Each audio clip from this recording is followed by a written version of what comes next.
जय हिंद। आज रात से 50% टैरिफ भारत के ऊपर लगाया जा रहा है। टैरिफ वॉर का एक नया आयाम है और भारत ने भी लक्ष्मण रेखाएं खींच दी हैं। Red line has been drawn. Lakshman रेखाएं खींच दी गई हैं। आत्मसम्मान और आत्मनिर्भरता को लेकर जाता है। किसी भी देश के इतिहास में एक कालखंड ऐसा आता है जो कि बहुत डिफाइनिंग मूवमेंट होता है और वो भारत के लिए एक बहुत बड़ा डिफाइनिंग मूवमेंट है। और हम आज एकत्रित होकर, एकजुट होकर के शायद ये अपने आत्मसम्मान के ऊपर में हमने इसकी लड़ाई को आगे ले जाने का हमने जो दृढ़ निश्चय किया है वो काबिल तारीफ है। भारत ना तो झुकेगा ना तो कॉम्प्रोमाइज़ करेगा। ये हमारी आत्मसम्मान और आत्मरक्षा और देश की जो रूह है उसकी लड़ाई है, उसका वॉर है और हम इससे विजय होकर निकलेंगे। मेरा ऐसा आकलन कहता है कि शायद हमने ये स्ट्रेटजिक टाइम को बहुत बारीकी से पढ़ा है और बहुत अच्छे तरीके से इसको लेकर चल रहे हैं। और 4-5 जो लक्ष्मण रेखाएं हैं वो ओवर अ पीरियड टाइम मैं उसको कंपाइल करने की चेष्टा किया है। पहला है, भारत अपने किसी भी नागरिक पे आंच नहीं आने देगा। किसान, पशुपालक, मजदूर, मछुआरे, छोटे मझले कद के जो हमारे सेक्टर्स में चाहे वो रोजगार हो या वो हमारी कुछ फैक्ट्रियां हैं उसके ऊपर आंच नहीं आने दीजिएगा। दूसरी बड़ी बात, तेल वहीं से खरीदेगा जहां सस्ता मिलता है और कोई हम किसी के डिक्टेशंस में नहीं आएंगे, किसी के डिक्टेट टर्म्स में नहीं करेंगे। हम अपने हित में काम करेंगे और रशिया से हमें यदि तेल सस्ता मिलता है तो हम जरूर खरीदेंगे। और देखिए 2 बिलियन जो बैरल है पर डे उसकी अभी आज के दिन में हम उससे तेल ले रहे हैं, कहीं नहीं रोका।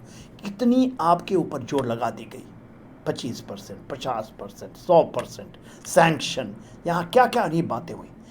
तीसरी बड़ी बात, कोई भी मेडिएशंस मंजूर नहीं है। कोई भी जो हमारा मसला है वो हमारा खुद का मसला है, specially in security domain, internal external domain के अंदर में वो हमारा मामला है।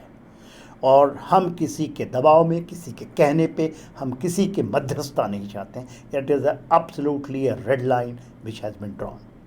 और कोई भी इसका क्रेडिट लेना चाहता है तो उसको क्रेडिट लेने के लिए उसको नकारा जाएगा at every form with our actions, because ये ऑपरेशन सिंदूर के बारे में हुई थी और आपको पता ही है कौन कौन इसकी क्रेडिट लेते हैं, कितनी बार बोलते हैं।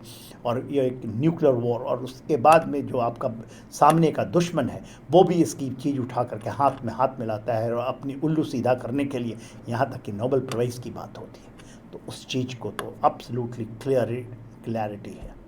स्ट्रैटेजिक ऑटोनॉमी, चौथी बड़ी बात, हम एब्सोल्युटली रणनीति, हम एब्सोल्युटली स्वायत्तता चाहते हैं, absolutely independence, no can dictate terms on you. और इसके बाद कुछ चीज़ें आई हैं तो नेशनल विल की बात हुई है, आत्मनिर्भरता की बात हुई है, स्वदेशी मूल मंत्र जीवन मंत्र है, वोकल से लोकल, और ये सब डायरेक्शंस हैं। इसके ऊपर काम कि को खोखले शब्द नहीं है, इसके ऊपर बहुत काम हुआ है। और आज जिस तरह से देश आगे निकला है, absolutely it is in a firm footing. और जो सबसे बड़ी बात है कि देखिए, जो कहता है उसको तो झुकने की बातें आ रही हैं, क्योंकि उनके ही मुख से ये निकला है कि tough better negotiator, I am know where.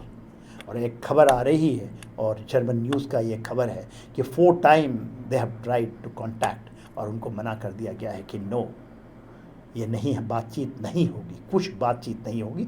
इन्होंने भारत के ही कहने पे, भारत ने ही खुद जो चल रहा था नेगोशिएशन उसको स्थगित किया है। It might be coming, but Bharat शांत सौम्य अपने तरीके से, कोई ड्रम पीट करके, छाती पीट करके या ड्रम बजा करके कोई ऐसा नहीं कि हम बड़े हो गए। ज़मीन पे चीज़ें होंगी तो दिखाई देंगी। जय हिंद।